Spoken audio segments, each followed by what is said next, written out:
collectively trying to be and trying to create. I suspect that you all have the experience of falling short of the ideal, an ideal that you hold for yourself or an ideal that other people hold for you. I suspect that you all feel the negative consequences of falling short of that ideal. Freud would conceptualize that as the superego imposing its judgment on the ego, you being the ego, the superego being a hybrid, I suppose, of external forces and also your internalization of those judgments and forces. Now, personality per se, I would say, has these elements of ideal and has structural elements as well, and we're going to talk about those more in the second half of the class. The structural elements can be lined up and outlined more scientifically. The second half of the class concentrates more on physiology, brain physiology, and on statistical approaches to the description of personality. I suppose you might say that that outlines the territory. The course is called Personality and Its Transformations because we have personalities, that's who you are now, but our personalities are also capable of transformation, of change. I mean, obviously, we think about that as learning. Some of that might be regarded as factual learning, and some of it might be regarded as learning how to perceive and behave. And I would say that the clinical psychologists that we'll cover to begin with are much more concerned with the nature of the implicit structures that shape your perceptions and also the implicit structures that shape your behaviors and how they're integrated in relationship to your negative emotion, health, and well-being. Whereas the thinkers in the second half are more concerned about laying out the structural elements of those features and relating them to underlying, say, mechanistic phenomena, making the assumption, which seems warranted, that there's some relationship between your personality and the manner in which your brain functions. I'm going to try to provide you with a meta-narrative that will help you unite these different theories. I've often found it useful when I'm trying to remember something to have a story to hang the facts on. Otherwise you're faced with the necessity of doing nothing but memorization, and it isn't obvious to me that memorization actually constitutes knowledge. What constitutes knowledge is the generation of a cognitive structure that enables you to conduct yourself more appropriately in life.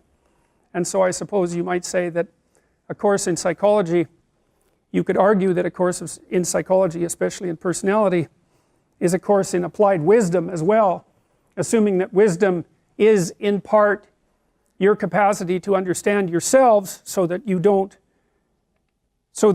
present too much of an intolerable mystery to yourself, and also to understand others so that you can predict their behavior, understand their motivations, negotiate with them, listen to them, and formulate joint games with them so that you can integrate yourself reasonably well with another person and with a family and in society. Well, the structural elements of personality might be regarded as the implicit structures that govern your perception and that tilt you towards certain kinds of behaviors. I can give you some examples. We can talk about the Big Five model just briefly. The Big Five personality model is a statistical model which we'll cover in detail, trait by trait, partly during the second half of the course. The way that the Big Five was generated was that it's been generated over about 50 years, that personality psychologists gathered together adjectives within the English language first that were used to describe human beings, as many adjectives as they could collect, and then subjected them to a process called factor analysis. And what factor analysis does is enable you statistically to determine, in some sense, how similar adjectives are to one another. So for example, if you gave 1,000 people a list of adjectives to describe themselves with, and one of the adjectives was happy and another of the adjectives was social, you'd find that those who rated themselves high on happy would also rate themselves high on social, and those who rated themselves low on happy would also rate themselves low on social. And by looking at those patterns of covariation, you can determine what the essential dimensions are of human personality. One of the dimensions is roughly happiness. That's extroversion. Another dimension is neuroticism.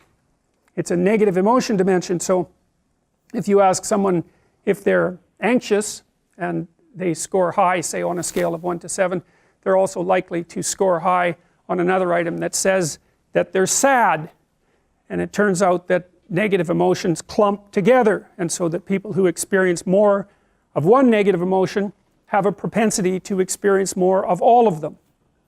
There's another dimension called agreeableness, and agreeable people are self-sacrificing, compassionate, and polite. If you're dealing with an agreeable person, they don't like conflict. They care for other people. If you're dealing with an agreeable person, they're likely to put your concerns ahead of theirs. They're non-competitive and cooperative. It's a dimension where women score more highly than men on agreeableness across cultures, including those cultures where the largest steps have been taken towards producing an egalitarian social circumstance, like Scandinavia. Actually, the gender differences in personality there are larger than they are anywhere else. Another trait is conscientiousness. Conscientiousness is an excellent trait if you want to do well in school and in work, especially if you're a manager and administrator. I can't say we understand a lot about conscientiousness, although it reliably emerges from factor analytic studies of adjective groups across different countries. Conscientious people are diligent, industrious, and orderly. Their orderliness tilts them towards political conservatism, by the way, because it turns out that your inbuilt temperament, your inbuilt personality, which constitutes a set of filters through which you view the world, also alters the manner in which you process information and influences the way that you vote. And so you might say, and I do believe that this is true, we've been doing a lot of research on this as of late, the more accurate a measure you take of someone's political beliefs, the more you find that personality is what's predicting them. And I think that's a reasonable thing to think about, because you have to figure out ways of simplifying the world, right? Because you just can't do everything. And so people are specialized. They have specialized niches that they occupy. You could think about them as social niches. Like a niche is a place where your particular skills would serve to maintain you. And so if you're extroverted, you're going to look for a social niche because you like to be around people. And if you're introverted, you're going to spend much more time on your own. And so if you're an introverted person, for example, you're going to want a job where you're not selling and where you're not surrounded by groups of people who are making social demands on you all the time, because it'll wear you out. Whereas if you're extroverted, that's just exactly what you want. And so the extrovert sees the world as a place of social opportunity, and the introvert sees the world as a place to retreat from and spend time alone. And it turns out that both of those modes of being are valid. The issue, at least to some degree, is whether or not you're fortunate enough to match your temperament with the demands of the environment, and I suppose also whether you're fortunate enough so that you're born in an era where there actually is a niche for your particular temperament, because it isn't necessarily the case that that will be the case. Imagine that all of these temperamental dimensions vary because of evolutionary pressure. right? So there's a distribution of extroversion, a normal distribution. Most people are somewhere in the middle, and then as you go out towards the extremes there are fewer and fewer people. And what that means is that on average across large spans of time there have been environments that match every single position on that distribution, with most of the environments matching the center, because otherwise we wouldn't have evolved that way. And so sometimes being really extroverted is going to work well for you in a minority of environments, a minority of niches, and sometimes it's just going to be a catastrophe. I suspect, for example, that if you live in a tyrannical society where any sign of personally oriented activity is likely to get you in trouble, that being extroverted and low in neuroticism wouldn't be a very good idea, because you're going to be mouthy and happy and saying a lot of things, unable to keep your thoughts to yourself, and you're going to be relatively fearless. Now I don't know that for sure, because we haven't done the studies that precisely match temperamental proclivity to environmental demand, but you get what I mean. So conscientious people, anyways, conscientious people are industrious and orderly. We know a little bit about orderliness. It seems to be associated, strangely enough, with disgust sensitivity, which I suppose isn't that surprising. You know, if you take an orderly person and you put them in a messy kitchen, they respond with disgust and want nothing more than to straighten it all out and organize it and clean it. And there's tremendous variability in orderliness. And as I said, orderliness predicts political conservatism. It's not the only thing, but it's certainly one of the things. The correlation between conscientiousness and grades is about 0.4. It's about 16% of the variance. It's the second best predictor of university grades after intelligence. And we'll talk about intelligence during this course too. Intelligence is actually a relatively straightforward concept.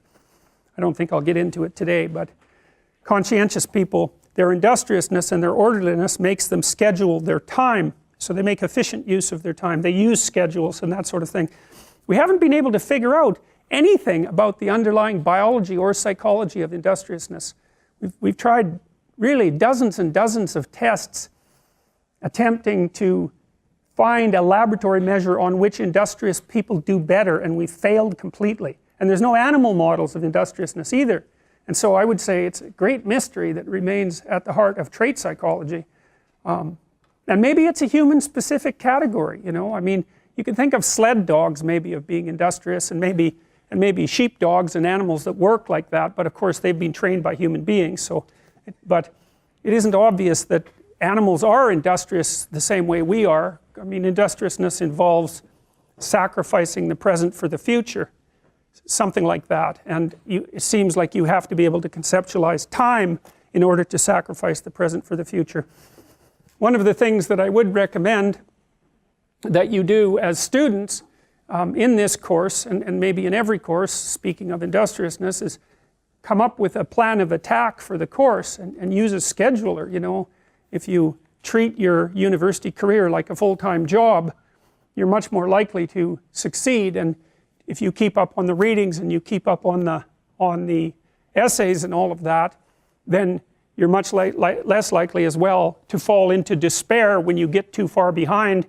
Using a Google Calendar or something like that to organize a schedule for the entire semester at the beginning of the semester can be invaluable, especially if you're not very industrious, because it can keep you on track. And one of the things we know about industrious people is that they are very good at using schedules and at planning the use of their time.